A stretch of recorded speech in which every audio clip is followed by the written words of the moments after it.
Hello friends, మన price action Telugu ఛానల్లోకి మన మిత్రులందరికీ స్వాగతం.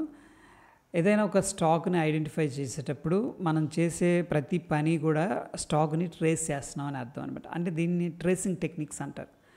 అంటే ఏంటి, మనకి ఏది కూడా డైరెక్ట్గా నేను పైకి వెళ్తున్నాను కిందకి వెళ్తున్నాను అని స్టాక్ చెప్పదు. వాటిని యొక్క ఫుట్ ప్రింట్స్ని మనం ఫాలో అవుతూ ఆ వచ్చిన ఇన్ఫర్మేషన్ని మనం ప్రాసెస్ చేస్తూ వెళ్తూ ఉంటాం. This is called tracing techniques.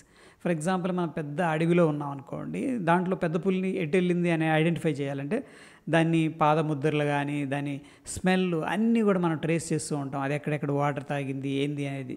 This is called tracing technique. అట్లాగనే స్టాక్ మార్కెట్లో కూడా ఇది పైకి వెళ్ళింది ఇది కిందకి వెళ్ళింది అని ఎవరు డైరెక్ట్గా చెప్పలేరు. ఓకే, అలా తెలిస్తే అందరూ కూడా వచ్చి దాంట్లో ఇన్వెస్ట్ చేసుకుంటారు. అసలు ఈ కష్టాలు నష్టాలు ఎవరికీ ఉండవు.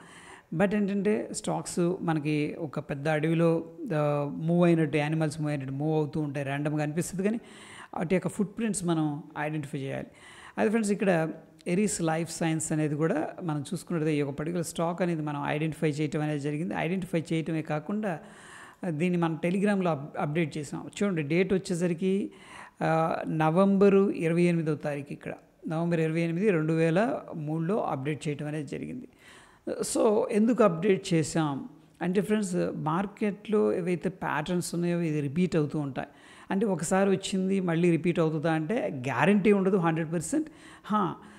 ప్రాబబిలిటీ ఉంటుంది, ఛాన్సెస్ ఉంటాయి అన్నమాట. బట్ మనం ఎంత ఎఫిషియెంట్గా వాటిని ఐడెంటిఫై చేస్తున్నాం, ఎంత ఎఫిషియెంట్గా వాటిని ట్రేస్ చేయగలుగుతున్నాం అనేది that is depends upon our own ability and own skill అని చెప్పేసి చెప్పుకోవచ్చు. సో ఇక్కడ నేనేం చూస్తున్నాను అంటే నవంబర్ 28, 2023 డేట్కి అనేది తీసుకెళ్తున్నా. ఎందుకంటే మనం ఫెయిల్యూర్ అనుకుంటాం కదా, ఆ ఫెయిల్యూర్స్ కూడా మనం చూడాలన్నమాట. ఇక్కడ నవంబర్ 2023, 28 డేట్కి అనేది తీసుకెళ్తున్నా. Daily time ఫ్రేమ్కి తీసుకెళ్తున్నా.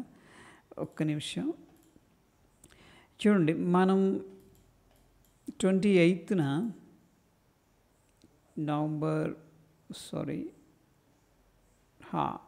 చూడండి, ఇక్కడ 943 దగ్గర ఉన్నప్పుడు స్టాక్ అనేది అప్డేట్ చేసుకున్నాం. బట్ ఏం జరిగింది అంటే 943 ఇక్కడ నుంచి కూడా స్టాక్ అనేది దగ్గర ఒక 15% డ్రాప్ అయింది. So definitely it's a failure, సీరియస్గా చెప్పాలంటే. బట్ ఏంటంటే ఇది నిజానికి ఫెయిల్యూర్ కాదు. ఎందుకంటే మార్కెట్ అనేది ఆ విధంగా మెకానిజం అనేది డిజైన్ చేయబడింది.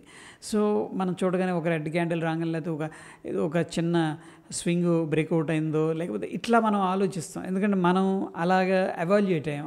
అదే నిజమని చెప్పేసి ఒక అసత్యాన్ని సత్యంగా అండర్స్టాండ్ చేసుకుని దాన్నే బిలీవ్ చేస్తూ ముందుకెళ్తూ ఉన్నాం అనమాట.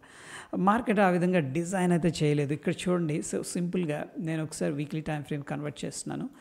మనం ఎందుకు ఈ యొక్క స్టాక్ అనేది పిక్ చేసామంటే, ఇక్కడ లాంగ్ కన్సోలిడేషన్ నుంచి బయటకు వచ్చింది. అక్కడి నుంచి కూడా ప్రాబిలిటీ ఉంది అప్ సైడ్ వెళ్ళటానికి.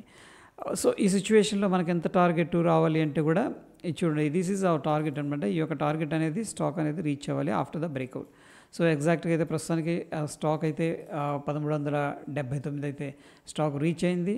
ఆ లెవెల్ని బ్రేక్ చేసుకొని పైకి వెళ్ళడం అనేది జరిగింది. సో ఫ్రెండ్స్, సమ్ టైమ్స్ ఏంటంటే మనం డైలీ టైం ఫ్రేమ్లో వెళ్దాం. చూడండి, మనకి రిట్రేస్మెంట్ అనేది అనివార్యం.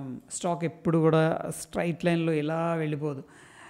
ఉంటాయి, ఎన్ని ఉంటాయి అంటే 100లో 1 లేకపోతే 2 ఉంటాయి. అది గొప్ప అనమాట. ఇలాగ స్ట్రైట్ లైన్ దాదాపుగా వెళ్ళవు.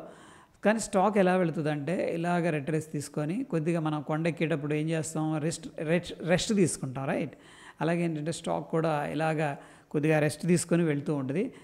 ఈ రెస్ట్ని మనం అండర్స్టాండ్ చేసుకోలేదనుకోండి, డెఫినెట్గా మనం తీసుకున్న ప్రతి ట్రేడ్ కూడా ఫెయిల్యూర్ ఉంటుంది. Okay, so even it is impossible అనమాట. ఇది మనం అంత యాక్యురేట్గా మనం తీసుకున్న తర్వాత 100% ఇమ్మీడియట్గా పైకి వెళ్ళాలి.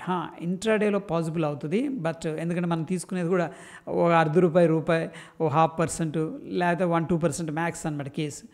But in case of swing trading కానీ, మనం ఇన్ కేస్ ఆఫ్ ఇన్వెస్ట్మెంట్ కానీ మనం కొంత రూమ్ అనేది ఇవ్వాలి. That is all we need to understand, right?